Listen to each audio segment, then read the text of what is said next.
December 16th, Wrestling before God. Wherefore take unto you the whole armor of God, praying always. Ephesians chapter 6, verse 13 and verse 18. You have to wrestle against the thing that prevents you from getting to God, and you wrestle in prayer for other souls, but never say that you wrestle with God in prayer. It is scripturally untrue. If you do wrestle with God, you'll be crippled all the rest of your life. If, when God comes in some way you do not want, you take hold of him as Jacob did and wrestle with him, you compel him to put you out of joint.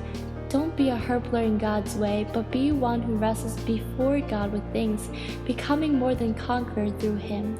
Wrestling before God tells in his kingdom, if you ask me to pray for you, and I am not complete in Christ, I may pray, but it avails nothing.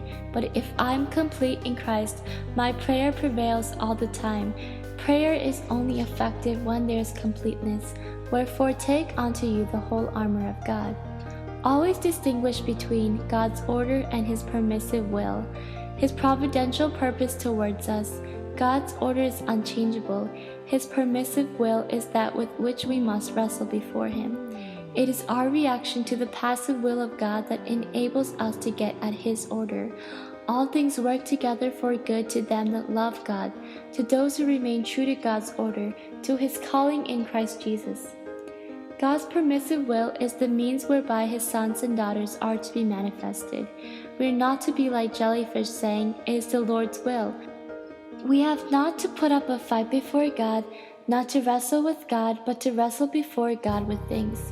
Beware of squatting lazily before God instead of putting up a glorious fight, so that you may lay hold of his strength.